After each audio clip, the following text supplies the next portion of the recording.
তো এখন যে যুদ্ধ হচ্ছে, সিচুয়েশন খারাপ due to the name of globalisation. কেন? তুমি যদি গ্লোবালাইজড না হও, তার মানে তুমি আমার অ্যাক্সেস দিচ্ছ না তোমার মার্কেটকে। প্লাস তোমার কাছে যদি নিউক্লিয়ার ওয়েপেন না থাকে, তার মানে তুমি নিজেকে প্রোটেক্টও করতে পারবে না। Now we have the power to snatch all the things from. তো গ্লোবালাইজেশনের ইভলভটা কিন্তু ইউএসএ অ্যালাউ করেনি যখন 1730 to 1840 মধ্যে। তখন প্রোটেক্টিভ পলিসি চলছিল। বেঞ্জামিন যে প্রেসিডেন্ট ছিল, $100 বিলেও দেখা যায় তার ছবি, সে মাইগ্রেট করতে দিচ্ছিল না labour from other country to USA, because ওখানকার লেবারের ওয়েজেস রেট অনেক বেশি ছিল। কারণ they are being attracted toward the industry, যাতে ইন্ডাস্ট্রি সেক্টরে বেশি আসে, এগ্রিকালচারে কম থাকে, তার জন্য ওয়েজেস রেট বাড়ানো হয়েছিল। প্লাস হ্যামিল্টন ট্রেজারি ম্যানেজ করতো। তো ওই পিরিয়ডের টাইমে ও কী বলেছিল, আমাদের ইন্ডাস্ট্রি না ইনফ্যান্ট স্টেজে আছে, we cannot compete with other nations, so we have to protect our nation. How? তো ওখানে Andrew Jackson 30 to 40% tariff rate লাগিয়ে দেয়। তার মানে ইম্পোর্ট কম হবে, আমার দেশের মাল নিজেই কনজিউম করব।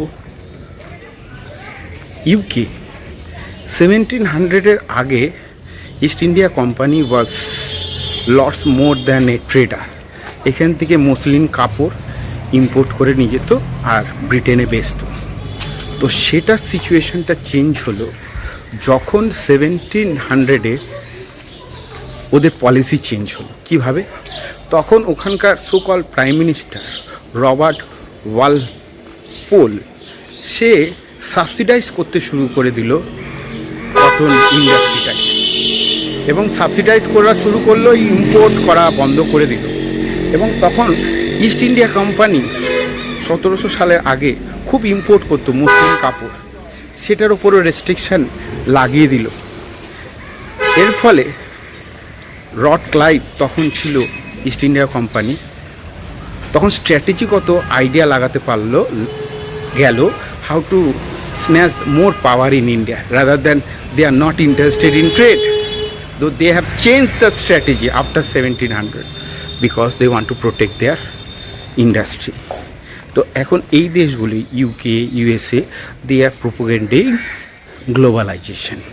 আর একটা নমুনা, হোম বায়াসড হয় জেনারেলি। যারা ডেভেলপ নেশনের কোম্পানি হয় তারা হোম বায়াসড। হোম বায়াসড মানে কি, আমার দেশে যা কোম্পানি আছে তারা আউটপুট জেনারেলি দেশের বাইরে করে, কিন্তু যখন ইনকামের পোর্শন আসে তখন ম্যাক্সিমামটা এক্সট্রাক্ট করে দেয় হোম নেশনে। জাস্ট লাইক নেসলের ম্যাক্সিমাম আউটপুট দেশের বাইরে, অনলি 5% দেশের মধ্যে। ওয়ারাজ যখন রেভিনিউ জেনারেট করে নেসলে, তার 30% সুইজারল্যান্ডে চলে যায়। এর মানে কি হয়ে যাচ্ছে, they are using as an extended hand to make a less cost efficient product, rather they have no interest for the growth of the developing nation. আর একটা কি, যখন 1990-তে এই গ্রোথের ব্যাপার চলছে, তখন ফরেন কান্ট্রিরা এখানে এসে এফডিআই, ফরেন ডাইরেক্ট ইনভেস্টমেন্টের জন্য ঢুকছে। কিন্তু ফরেন ডাইরেক্ট ইনভেস্টমেন্ট মানে কি, নতুন করে সেট আপ বানানো, এস্টাবলিশমেন্ট করা। They are not interested, they are going for brown field, মানে অলরেডি কোনো সিক কোম্পানি আছে সেটাকে অ্যাকোয়ার করো এবং আমি যে প্রোডাক্ট বানাই সেটাকেই বানিয়ে ওখানে ছেড়ে দাও।